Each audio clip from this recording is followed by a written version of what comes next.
ಖಂಡಿತ ಈಗ ಎಲ್ರಿಗೂ ಸ್ವಾತಂತ್ರ್ಯ ಇದೆ, ಉಪವಾಸ ಮಾಡಲಿಕ್ಕೆ ಅಥವಾ ಸತ್ಯಾಗ್ರಹ ಮಾಡಲಿಕ್ಕೆ ಸ್ವಾತಂತ್ರ್ಯ ಇದೆ. ಈಗ ವಿರೋಧ ಪಕ್ಷವಾಗಿ ಅವ್ರು ಮಾಡ್ತಾ ಇರ್ತಕ್ಕಂಥದ್ದು ಅದಕ್ಕೆ ನಾವು ಯಾರೂ ಆಕ್ಷೇಪಣೆ ವ್ಯಕ್ತಪಡಿಸಲ್ಲ. ಆದರೆ ವಸ್ತುಸ್ಥಿತಿಯನ್ನು ಅರ್ಥ ಮಾಡ್ಕೋಬೇಕಾಗುತ್ತೆ. ಇವತ್ತು ಸುಮಾರು ನಮ್ಮ ಕೋಮಲ್ನಲ್ಲಿ 8 ಲಕ್ಷ ಆಸ್ಪಾಸ್ನಲ್ಲಿ ಇವತ್ತು ಹಾಲು ಉತ್ಪಾದನೆ ಆಗ್ತಾಯಿತ್ತು ಬೇಸಿಗೆ ಸಂದರ್ಭದಲ್ಲಿ. ನಮ್ಮ ಕೋಮಲ್ನಲ್ಲಿ ಇವತ್ತು ವಿಶೇಷವಾಗಿ ಕ್ರಮಗಳನ್ನು ತಗೊಂಡ್ರು. ಹಾಲು ಉತ್ಪಾದನೆ ಜಾಸ್ತಿ ಮಾಡುವಂಥದ್ದಕ್ಕೆ 3,000 ರೂಪಾಯಿ ಇವತ್ತು ಅವರು ಮೇವನ್ನು ಬೆಳೆಸ್ತಕ್ಕಂಥದ್ದಕ್ಕೆ ಒಂದು ಪ್ರಯತ್ನ ಮಾಡಿ ಭಾಳಷ್ಟು ಜನ ರೈತರಿಗೆ ಅದರ ಸಹಕಾರ ಕೊಟ್ಟಿದ್ದ ನಂತರ ಈ ಬಾರಿ 8 ಲಕ್ಷ ಇದ್ದಿದ್ದು 12,80,000 ಚಿಲ್ಲರೆ ಇವತ್ತು ಒಂದು ದಿವಸ ಆಯಿತು. 26ನೇ ತಾರೀಕು 2 ಲಕ್ಷ ಹಾಲು ಇವತ್ತು ಉಳಿತಾಯ ಆಗ್ತಕ್ಕಂಥ ಪರಿಸ್ಥಿತಿ ನಿರ್ಮಾಣ ಆಗಿದೆ. ಈಗ ಇಂಥ ಸಂದರ್ಭದಲ್ಲಿ ಈಗ ಅದನ್ನು ಪೌಡರ್ ಆಗಿ ಅದನ್ನು ಪರಿವರ್ತನೆ ಮಾಡಬೇಕಾದ್ರೆ ಈಗ 1 kg ಪೌಡರನ್ನು ನಾವು ಅದನ್ನು ಉತ್ಪಾದನೆ ಮಾಡಬೇಕಾದ್ರೆ ಖರ್ಚು ಬರ್ತಕ್ಕಂಥದ್ದು 330 ರೂಪಾಯಿ. ಆದರೆ ಅದು ಮಾರುಕಟ್ಟೆಯಲ್ಲಿ ಬಿಕ್ರಿ ಆಗ್ತಕ್ಕಂಥದ್ದು 210 ರೂಪಾಯಿ, 120 ರೂಪಾಯಿ ಅಲ್ಲಿ ವ್ಯತ್ಯಾಸ ಬರ್ತಾ ಇದೆ. ಈಗಾಗಲೇ ಕೋಲಾರ ಮಿಲ್ಕ್ ಯೂನಿಯನ್ಗೆ 20 ಕೋಟಿಗಿಂತ ಹೆಚ್ಚು ಇವತ್ತು ನಷ್ಟ ಆಗ್ತಕ್ಕಂಥಲ್ಲಿ ನನಗೂ ನೆನಪಿದೆ. ಒಂದು ದಿವಸ ಹಾಲು ಖರೀದಿ ಮಾಡಲ್ಲ, ನೀವು ಹಾಲು ಬೇರೆ ಕಡೆ ಹಾಕ್ಕೋಬೋದು ಅಂತಕ್ಕಂಥ ಇತ್ತು. ಇವತ್ತು ಆ ರೀತಿ ಮಾಡ್ತಾಯಿಲ್ಲ. ಇವತ್ತು 33 ರೂಪಾಯಿ 40 ಪೈಸಾ ಕೊಡ್ತಾಯಿದ್ರು ನಮ್ಮ ಕೋಮಲಲ್ಲಿ. ನೀವು ಬೆಂಗಳೂರಲ್ಲಿ ಬೇರೆ ಬೇರೆ ಬೆಂಗಳೂರು ಡೈರಿ ಇರ್ಬೋದು, ತುಮಕೂರು ಇರ್ಬೋದು, ಮಂಡ್ಯ ಇರ್ಬೋದು, ಇಲ್ಲೆಲ್ಲ ನೀವು ನೋಡಿದಾಗ ಅಲ್ಲಿ 31 ರೂಪಾಯಿ ಚಿಲ್ಲರೆ ಕೊಡ್ತಾಯಿದ್ದು ಬಂದಿರತಕ್ಕಂಥ ಒಂದು ವ್ಯವಸ್ಥೆ ಪದ್ಧತಿ. ಆದರೆ ಇವತ್ತು ಇದು ಯಾವುದ್ರ ಬಗ್ಗೆ ಅವರಿಗೆ ಅರಿವಿಲ್ಲ, ಮಾಹಿತಿ ಇಲ್ಲ, ಮಾಹಿತಿ ಕೊರತೆ ಇದೆ, ದೊಡ್ಡ ಮಟ್ಟದಲ್ಲಿ ಅವರಿಗೆ ಮಾಹಿತಿ ಕೊರತೆ ಇದೆ.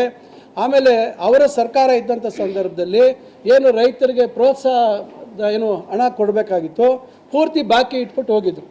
ಈಗ ಅದನ್ನು ನಮ್ಮ ಸರ್ಕಾರ ಈಗ ಕಳೆದ ಬಜೆಟಲ್ಲಿ 300 ಕೋಟಿ ಇಟ್ಟಿತ್ತು. ಈಗ ಅವರು ಬಾಕಿಯನ್ನು ತೀರಿಸಿ ಈಗ ಮತ್ತೆ 6 ತಿಂಗಳು ಬಾಕಿ ತೀರಿಸ್ತಕ್ಕಂಥದ್ದಕ್ಕೆ ಇನ್ನೂ 800 ಕೋಟಿ ರೂಪಾಯಿ ಬೇಕು ಅಂಥೇಳಿ ನಮ್ಮ ಹತ್ರ ಅಂಕಿಅಂಶ ಇದೆ. ಅದನ್ನು ಕೂಡ ನಾವು ಮುಖ್ಯಮಂತ್ರಿಗಳ ಗಮನಕ್ಕೆ ತಂದಿದ್ದೀವಿ. ಇಲ್ಲ, ಅದನ್ನು ಹಿಂದೆ ಸರ್ಕಾರ ಮಾಡಿದ್ದರಿಂದ ಇವತ್ತು ಏರ್ಪೇರ್ ಆಗಿದೆ, ಅದನ್ನು ಕೂಡ ನಾವು ಕೊಡ್ತೀವಿ ಅಂತಕ್ಕಂಥದ್ದು. ಒಂದು ಇಲ್ಲಿ ತಾವು ಅರ್ಥ ಮಾಡ್ಕೋಬೇಕಾಗಿರುವಂಥದ್ದು, ಸರಾಸರಿ 8 ಲಕ್ಷ 9 ಲಕ್ಷ ಇದ್ದಂಥ ಕೋಲಾರ ಮಿಲ್ಕ್ ಯೂನಿಯನ್ನಲ್ಲಿ ಇಷ್ಟು ಇವತ್ತು ಉತ್ಪಾದನೆ ಜಾಸ್ತಿ ಆಗಿದೆ. ಇಡೀ ರಾಜ್ಯದ ಇತರೆ ಒಂದು ಏನೋ ಮಿಲ್ಕ್ ಯೂನಿಯನ್ಸಲ್ಲಿ ಇವತ್ತು ಎಷ್ಟು ಜಾಸ್ತಿ ಆಗಿದೆ. ಇವತ್ತು ಅದೇ ಪ್ರಮಾಣ ನೀವು ರೈತರಿಗೆ ಇವತ್ತು 1 ಲೀಟ್ರಿಗೆ 5 ರೂಪಾಯಿಗೆ ಇವತ್ತು ಪ್ರೋತ್ಸಾಹಧನ ಕೊಡಬೇಕಾದ್ರೆ ಇವತ್ತು ಸರ್ಕಾರದ ಮೇಲೆ ಎಷ್ಟು ಹೆಚ್ಚುವರಿ ಹೊರೆ ಆಗಿದೆ, ಅದು ಕೂಡ ಸರ್ಕಾರದ ಮೇಲೆ ಜವಾಬ್ದಾರಿ ಇದೆ. ಇವತ್ತು ಅದನ್ನು ಕೂಡ ಇವತ್ತು ಸರ್ಕಾರ ಪೂರೈಸ್ತಕ್ಕಂಥ ಕೆಲಸ ಇದೆ. ಇದು ಭಾಳ ಸ್ಪಷ್ಟವಾಗಿ ನಮ್ಮ ಕೋಮಲ್ನವರು ಅಧ್ಯಕ್ಷರಿಂದ ಹಿಡಿದು ಬೋರ್ಡಲ್ಲಿ ಇವತ್ತು ಭಾಳ ಕ್ಲಿಯರಾಗಿ ಇವತ್ತು ಎಲ್ಲ ಮಾಧ್ಯಮದಲ್ಲೂ ಬಂದಿದೆ. ಇದು ಕೇವಲ ತಾತ್ಕಾಲಿಕ ಅಷ್ಟೇ. ಯಾಕೆಂದರೆ ಇವತ್ತು ನಷ್ಟ ಆಗ್ತಾಯಿದೆ. ಇವತ್ತು ಒಂದು ತಮ್ಗೆ ಹೇಳೋವಂಥದ್ದು, ಈಗ ಚಿಕ್ಕಬಳ್ಳಾಪುರದಲ್ಲಿ ಇವತ್ತು ನಮ್ಮ ಡೈರಿ ಮೆಗಾ ಡೈರಿ ಓಪನ್ ಆಗಿದೆ. ಈಗ ಪ್ಯಾಕೇಜಿಂಗ್ ಮಾಡಬೇಕಿಲ್ಲಿ. ಈಗ ಏನು ಇವತ್ತು ಮಹಾನುಭಾವರು ಇವತ್ತು ಪ್ರತ್ಯೇಕ ಕೊಟ್ಟು ಪ್ಯಾಕಿಂಗ್ ಮಾಡಿದ್ರೆ ಯಾವ ರೀತಿ ಇದು ಸಂಸ್ಥೆ ಉಳಿಲಿಕ್ಕೆ ಸಾಧ್ಯ ಇದೆ? ಈಗ ಅದಕ್ಕೆ ನೋಡಿ 125 ಕೋಟಿಗೆ ಮೊನ್ನೆ ಕಮಿಟಿಯಲ್ಲಿ ಇವತ್ತು ಅದಕ್ಕೆ ಅನುಮೋದನೆ ಕೊಡುವಂಥ ಕೆಲಸ ಮಾಡಿದ್ದಾರೆ. ಇವತ್ತು ಕೋಲಾರಲ್ಲಿ ಇವತ್ತು ಏನೋ ನಮ್ಮ ಸೋಲಾರ್ ಪವರ್ ಪ್ಲ್ಯಾಂಟ್ಗೆ ಅದಕ್ಕೊಂದು ಸುಮಾರು 60 ಕೋಟಿ ರೂಪಾಯಿ ಮಾಡ್ತಾಯಿದ್ದಾರೆ. ಚಿಂತಾಮಣಿಯಲ್ಲಿ ಸುಮಾರು 55 ಕೋಟಿಗಿಂತ ಹೆಚ್ಚು ವೆಚ್ಚದಲ್ಲಿ ಐಸ್ ಕ್ರೀಮ್ ಫ್ಯಾಕ್ಟ್ರಿ ನಮ್ಮ ಜಿಲ್ಲೆಯಲ್ಲಿ ಇವತ್ತು ನಮ್ಮ ಜಿಲ್ಲೆಗೆ ಆಗ್ತಾಯಿದೆ. ಇವತ್ತು MVK ಗೋಲ್ಡನ್ ಡೈರಿ ಸುಮಾರು 200 ಕೋಟಿ ರೂಪಾಯಲ್ಲಿ MVK ಗೋಲ್ಡನ್ ಡೈರಿ ಆಗ್ತಿದೆ.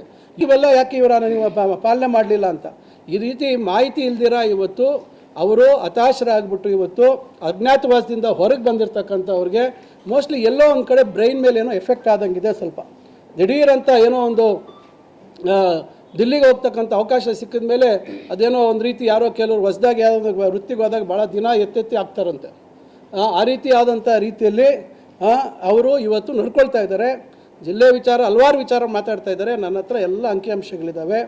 ಒಂದು ಏನೋ ಒಂದು ಚೂರೂ ಅಭಿವೃದ್ಧಿ ಆಗಿಲ್ಲ ಜಿಲ್ಲೆ ಅಂತಕ್ಕಂಥ ರೀತಿಯಲ್ಲಿ ಯಾರೋ ತಿಳುವಳಿಕೆ ಇಲ್ಲದವ್ರ ರೀತಿಯಲ್ಲಿ ಮಾಡೋವಂಥದ್ದು ಅವರಿಗೆ ಶೋಭೆ ತರುವಂಥದ್ದಲ್ಲ. ಅವರು ಏನು ಅವರ ಅವಧಿಯಲ್ಲಿ ಏನೇನಾಯಿತು, ಡೀಮ್ಡ್ ಫಾರೆಸ್ಟು ಯಾರು ಇದಕ್ಕೆ ಕಾರಣ? ಸುಪ್ರೀಂ ಕೋರ್ಟ್ ಅವಕಾಶ ಕೊಟ್ಟಿತ್ತು ಅದನ್ನು ರಿವ್ಯೂ ಮಾಡಲಿಕ್ಕೆ.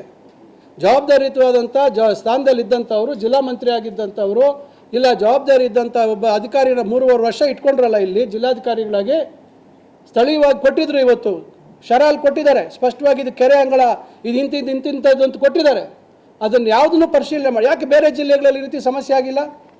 ಕೋಲಾರಲ್ಲಿ ಯಾಕೆ ಬರೀ 4,900 ಹೆಕ್ಟೇರ್ ಆಯಿತು, ಇಲ್ಲಿ ಮಾತ್ರ ಯಾಕೆ 20,000 ಹೆಕ್ಟೇರ್ ಆಯಿತು? ಇವೆಲ್ಲ ಅವರ ವೈಫಲ್ಯಗಳನ್ನು ಮುಚ್ಚಿಟ್ಕೋಬೇಕು ಅಂತಕ್ಕಂಥ ಕಾರಣದಿಂದ ಅವರು ಈ ರೀತಿ ಕ್ಷುಲ್ಲಕ ಇವತ್ತು ರೈತರ ಹಿತಾಸಕ್ತಿ ಇದ್ದಿದ್ರೆ ನಿಜವಾಗ್ಲೂ ರೈತರ ಹಿತಾಸಕ್ತಿ ಇದ್ದಿದ್ರೆ ಯಾಕೆ ಹಿಂದೆ ನಡೆದಿರ್ತಕ್ಕಂಥದ್ದೆಲ್ಲ ಅವಲೋಕಿಸ್ಬೇಕಲ್ವಾ? ಹಿಂದೆ ಯಾವ ರೀತಿ ಪರಿಸ್ಥಿತಿ ಇತ್ತು ಈಗ ಅವರೇ ಹೇಳಬೇಕು ಪರಿಹಾರ. ಈಗ ಒಂದೇ ಸತಿ 2 ಲಕ್ಷ ಲೀಟ್ರ್ ಇವತ್ತು ಆಗ್ತಾಯಿದೆ. ಹಂಗಾರೆ ಕೋಮಲ್ ನಷ್ಟಕ್ಕೆ ಹೋಗ್ಬಿಟ್ರೆ ನಾಳೆ ಬೆಳಗ್ಗೆ ಯಾವ ರೀತಿ ನಾವು ರೈತರನ್ನ ಮುಂದೆ ಭವಿಷ್ಯತ್ತನ್ನು ನಾವು ಕಾಪಾಡಲಿಕ್ಕಾಗುತ್ತೆ? ಈ ಉದ್ಯಮ ಉಳಿಬೇಕಾದ್ರೆ ಹೆಂಗೆ? ಸರಿಯಾಗಿ ನಿರ್ವಹಣೆ ಮಾಡೋಕ್ಕಾಗದೇ ಇದಕ್ಕೆ 23 ಜನ ಆಕ್ಸಿಜನ್ ಕೊರತೆಯಿಂದ ಚಾಮರಾಜನಗರದಲ್ಲಿ ಸತ್ತಿದ್ದು. ಇವತ್ತು PPE ಕಿಟ್ ಬಗ್ಗೆ ಮಾತಾಡಬೇಕಾ, ಮಾಸ್ಕ್ ಬಗ್ಗೆ ಮಾತಾಡಬೇಕಾ, ಇವತ್ತು ವೆಂಟಿಲೇಟರ್ಸ್ ಬಗ್ಗೆ ಮಾತಾಡಬೇಕಾ? ಈ ರೀತಿಯಾದಂಥ ಆಡಳಿತ ನಾವು ಅವರಿಂದ ಕಲಿಯುವಂಥ ಅವಶ್ಯಕತೆ ನಮಗಿಲ್ಲ. ಅಂಥ ದೌರ್ಭಾಗ್ಯ ನಮಗೆ ಬಂದಿಲ್ಲ. ಅಂಥ ಮಾದರಿ ಆಡಳಿತ ವಿಕಸಿತ ಭಾರತ್ ಅಂತ ಹೇಳಿ ಮಾತಾಡ್ತಾರೆ. 15 4.25 ಮೀಟ್ರ್ ರಸ್ತೆ ಅಂತ ಮಾಡಿಬಿಟ್ಟು ಇವತ್ತು ನಗರದ ಪ್ರದೇಶದಲ್ಲಿ ಜನ ವಸತಿ ಬೇಕು ಅಂತ ಕೇಳೋಂಥವ್ರಿಗೆ 8 ಕಿಲೋಮೀಟ್ರ್ 10 ಕಿಲೋಮೀಟ್ರ್ ಹೊರಗಡೆ ನೀವು ವಸತಿ ಕೊಡುವಂಥ ನಿಮ್ಮ ಬುದ್ಧಿವಂತಿಕೆ ಯಾವ ವಿಕಸಿತ ಭಾರತ್ ಇದು? ಇದನ್ನು ನಾವು ಭಾಳಷ್ಟು ಪ್ರಶ್ನೆ ಕೇಳಬೇಕಾಗುತ್ತೆ. ಇವತ್ತು ಟೌನ್ ಆ್ಯಂಡ್ ಕಂಟ್ರಿ ಪ್ಲಾನಿಂಗ್ ಇದೆ, ನೀವು ಮುಂದೆ ಹೋಗ್ತಾ ಇದ್ದೀರಾ, ಹಿಂದೆ ಹೋಗ್ತಾ ಇದ್ದೀರಾ? ಪ್ರಗತಿ ಪಥದ ಹತ್ರ ಹೌಸಿಂಗ್ ಕಾರ್ಪೊರೇಷನಲ್ಲಿ ಲಿಖಿತವಾಗಿ ಪಡೆದಿರ್ತಕ್ಕಂಥ ಮಾಹಿತಿ ಹಕ್ಕಿನ ಅಡಿಯಲ್ಲಿ ಪಡೆದಿರ್ತಕ್ಕಂಥ ದಾಖಲೆಗಳು ಹೇಳ್ತಾ ಇದ್ದಾವೆ. ದಾಖಲೆ ಇಲ್ದಿರ ನಾವೇನು ಮಾತಾಡೋದಿಲ್ಲ. ನಮ್ಮ ಫೋಟೋಗಳು ಯಾರು ಆಗ್ತಕ್ಕಂಥ ನಮ್ಗೆ ಆ ರೀತಿ ಶೋಕಿ ಇಲ್ಲ. ಆ ರೀತಿ ಶೋಕಿ ಇರ್ತಕ್ಕಂಥದ್ದು ಯಾರು ಅಂತಕ್ಕಂಥದ್ದು ಇಡೀ ರಾಜ್ಯದ ಜನತೆಗೆ ಗೊತ್ತಿದೆ. ಅದರಿಂದ ಅವರಿಂದ ಆಡಳಿತ ನಡೆಸ್ತಕ್ಕಂಥದ್ರ ಬಗ್ಗೆ ಮತ್ತೊಂದ್ರ ಬಗ್ಗೆ ಪಾಠ ಹೇಳಿಸ್ಕೊಳ್ಳೋಂಥ ಮಟ್ಟದಲ್ಲಿ ನಾವಿಲ್ಲ.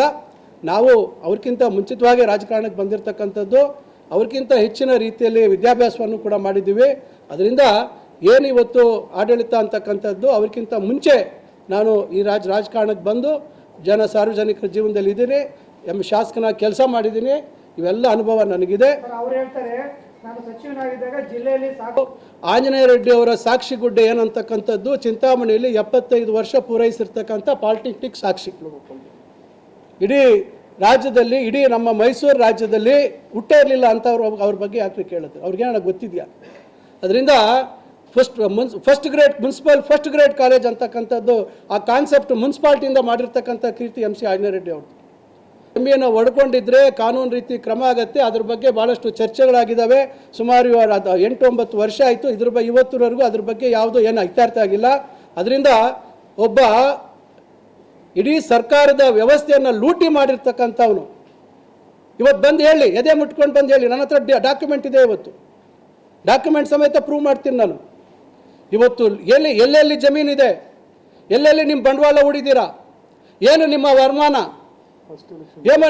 ನೀವೇನು ಫಸ್ಟ್ ಎಲೆಕ್ಷನಲ್ಲಿ ನೀವು ಕೊಟ್ಟಿರ್ತಕ್ಕಂಥ ಅಫಿಡವಿಟ್ ಏನು, ಇವತ್ತು ಎಲ್ಲೆಲ್ಲಿ ನಿಮ್ಮ ಆಸ್ತಿಗಳಿದ್ದಾವೆ, ದುಬೈಯಲ್ಲಿ ಏನೇನು ಖರೀದಿ ಮಾಡಿದ್ದೀರಾ ನೀವು, ಏನು ನಿಮ್ಮದು ವರಮಾನ? ಈಗ ನಾನು JK ಕೃಷ್ಣಾರೆಡ್ಡಿ ಅವ್ರ ಬಗ್ಗೆ ಇನ್ನೊಬ್ಬರಿಗೆ ಮತ್ತೊಬ್ಬರ ಬಗ್ಗೆ ಮಾತಾಡುವಂಥದ್ದು, ಯಾಕೆಂದರೆ ನನ್ನ ಬಗ್ಗೆ ಏನೆಲ್ಲ ಮಾತಾಡಿದ್ರು ಅವ್ರ ಬಗ್ಗೆ ಈಗ ಇಲ್ಲೇ ಬಂದಿದ್ರು ಅವರು.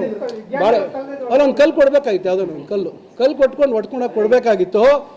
ಕೈಗಾರಿಕೆಗಳು ಆಗಬೇಕಾದಂಥದ್ದು ಚಿಂತಾಮಣಿಯಲ್ಲಿ ಇವತ್ತು ಯಾರಿಂದ ನೆನೆಗುದಿಗೆ ಬಿತ್ತು? ಅವರು ಕಾರಣಕರ್ತರು. ಇವತ್ತು ಡೀಮ್ಡ್ ಫಾರೆಸ್ಟ್ ಆಗೋವಂಥದ್ದಕ್ಕೆ ಅವರು ಒಬ್ಬರು ಕಾರಣಕರ್ತರು. ಕೈಗಾರಿಕೆಗಳು ಮಾಡಿದ್ದಿದ್ರೆ ಇವತ್ತು 600 ಎಕರೆ ಉಳಿತಾ ಇತ್ತು. ಏನು ಇವತ್ತು ಕೈಗಾರಿಕೆಗೆ ನೋಟಿಫೈ ಆಗಿತ್ತು, ಆ ಜಾಗ ಉಳಿತಾ ಇತ್ತು, ಅವರೇನಾದರೂ ಜವಾಬ್ದಾರಿಯಿಂದ ನಡ್ಕೊಂಡಿದ್ರೆ. ಅದರಿಂದ ದೌರ್ಭಾಗ್ಯ ಏನು ಅಂತಕ್ಕಂಥದ್ದು ಮತ್ತೊಂದು ಈ ನಾಡಿನ ಜನತೆ ನಾನು ಇಲಾಖೆಯಲ್ಲಿ ಯಾವ ರೀತಿ ನಾನು ನಿಭಾಯಿಸ್ತಾ ಇದ್ದೀನಿ, ಯಾವ ರೀತಿ ನಡ್ಕೊಳ್ತಾ ಇದ್ದೀನಿ ಅನ್ನೋದು ಗೊತ್ತಿದೆ. ಅವರಿಂದ ನಾನು ಕಳೆಯುವಂಥ ಅವಶ್ಯಕತೆ ಇಲ್ಲ. ಅವರ ಸಾಧನೆ ಏನು ಅಂತಕ್ಕಂಥದ್ದು ಈಗ ಸಾಕ್ಷಿ ಗುಡ್ಡೆ ಅಂತ ಹೇಳಿದ್ರಲ್ಲ, ಅವ್ರದ್ದು ಯಾವ ಸಾಕ್ಷಿ ಗುಡ್ಡೆ ಹೇಳಿ? ಅವ್ರದ್ದು ಯಾವುದು? ನಾನು ನೋಡಿ ಈಗ 1 ವರ್ಷದಲ್ಲಿ ಇಂಜಿನಿಯರಿಂಗ್ ಕಾಲೇಜ್ ಇವತ್ತು ಅಡ್ಮಿಷನ್ ಸ್ಟಾರ್ಟ್ ಆಗ್ತಾ ಇದೆ ಚಿಂತಾಮಣಿಯಲ್ಲಿ. ನೆಕ್ಸ್ಟ್ CET ಕೌನ್ಸಿಲಿಂಗಲ್ಲಿ ಚಿಂತಾಮಣಿಯಲ್ಲಿ 4 ವಿಭಾಗಗಳಲ್ಲಿ ಇಂಜಿನಿಯರಿಂಗ್ ಕಾಲೇಜ್ ಪ್ರಾರಂಭ ಆಗ್ತಾ ಇದೆ. ಆಯ್ಕೆಯಾಗಿದ್ದೀನಿ. ನೀವು ಮಂತ್ರಿಗಳಾಗಿ ಒಳ್ಳೆ ಕೆಲಸ ಮಾಡ್ತಾ ಇದ್ದೀರಾ. ನಾವು ಜಿಲ್ಲೆಯ ಅಭಿವೃದ್ಧಿ ವಿಚಾರದಲ್ಲಿ ಇದು ಚರ್ಚೆಗಳು ಮಾಡಬೇಕು ಅಂತ ಹೇಳಿ ನಿಮ್ಮ ಸಮಯ ಕೇಳಿದ್ದೀವಿ ಅಂಥೇಳಿ ನಾನು ಒಬ್ಬನಿಗೆ ಬರೆದಿಲ್ಲ, ಎಲ್ಲ ರಾಜ್ಯದ ಎಲ್ಲ ಮಂತ್ರಿಗಳಿಗೂ ಬರೆದಿದ್ದಾರೆ. ಅದು ಅವರ ಒಂದು ಶೈಲಿ. ಯಾಕೆಂದರೆ ಮಾತು ಒಂದು, ಕೃತಿ ಒಂದು. ಯಾಕೆಂದರೆ ಅಭಿವೃದ್ಧಿ ಆಗಿದ್ದಿದ್ರೆ ಈ ಜಿಲ್ಲೆಯಲ್ಲಿ ಇವತ್ತು ನಮ್ಮ ಇದು ಯಾವುದಿತ್ತಲ್ಲ, ನಮ್ಮದು ಗ್ಲಾಸ್ ಹೌಸ್ ಪರಿಸ್ಥಿತಿ ಇರ್ತಿತ್ತಾ? ಕನಿಷ್ಠ ರೀ ಒಂದು ಪವರ್ ಸ್ಟೇಷನ್ ನಂದಿದು 11 ವರ್ಷದಿಂದ ನೆನಗುದಿಗೆ ಬಿದ್ದಿತ್ತಲ್ಲ, 11 ವರ್ಷ. ಅದನ್ನು ಸಮಸ್ಯೆ ರೈತರನ್ನ ಮಾತಾಡಿ ಸಮಸ್ಯೆ ಬಗೆಹರಿಸಿ ಇವತ್ತು ರೈತರಿಗೆ ಗುಣಮಟ್ಟದ ವಿದ್ಯುತ್ ಕೊಡೋಕೆ ಆಗ್ತಾ ಇರಲಿಲ್ವಾ? ನಾನು ಮಾಡಿಸಿಲ್ವಾ ಅದನ್ನು? ಅದರಿಂದ ಇದರಿಂದ ಇವತ್ತು ಹೇಳ್ಕೊಂಡು ಹೋದ್ರೆ ಇವತ್ತು ಭಾಳಷ್ಟು ಇದೆ ಇವತ್ತು. ಅದರಿಂದ ಇವತ್ತು ಮೆಡಿಕಲ್ ಕಾಲೇಜ್ ರೀ, ಮೆಡಿಕಲ್ ಕಾಲೇಜ್ದು ಮಾತಾಡ್ರಿ ಗೋಪುರ ಅಂತಾರ್ರಿ. ಗೋಪುರ ಕಟ್ಕೊಂಡು ಏನ್ರಿ ಮಾಡಬೇಕು? 425 ಕೋಟಿ ಇದ್ದಿದ್ದನ್ನು 150 ಪ್ರವೇಶಾತಿ ಇದ್ದಿದ್ದನ್ನು ಏಕಾಏಕಿ 250ಕ್ಕೆ ನಿಮ್ಮ ಏನೋ ಭಾಳ ಗನಂದಾರಿ ಕೆಲಸ ಅಂತ ಕನಕಪುರದಿಂದ ಎತ್ತಕೊಂಡು ಬಂದಿತ್ತಾನೆ. ಅದು ಎತ್ತಕೊಂಡು ಬಂದಿತ್ತಾನೆ. ಕನಕಪುರದಲ್ಲಿ ಎಲ್ಲ ಟೆಂಡರ್ ಆಗಿದ್ದನ್ನು ಎತ್ತಕೊಂಡು ಬಂದಿತ್ತಾನೆ. ಇಲ್ಲೆಲ್ಲೂ ಜಾಗ ಸಿಕ್ಲಿಲ್ವಾ ನಿಮಗೆ? ಇಲ್ಲ 50 ಎಕರೆ 25 ಎಕರೆ ಅಕ್ವೈರ್ ಮಾಡಿ ಇವತ್ತು ಊರು ಮಧ್ಯೆ ಮಾಡಿದರೆ ಎಷ್ಟು ದುಡ್ಡು ಉಳಿತಾಯಿತು ನಿಮಗೆ? ಸರ್ಕಾರಿ ಆಸ್ಪತ್ರೆ ಇತ್ತಲ್ಲ ಇಲ್ಲೇ ಸಮೀಪದಲ್ಲಿ, ವಿತಿನ್ 5 ಕಿಲೋಮೀಟರ್ಸ್ ಮಾಡೋದಕ್ಕೆ ಅವಕಾಶ ಇತ್ತು. ನ್ಯಾಷನಲ್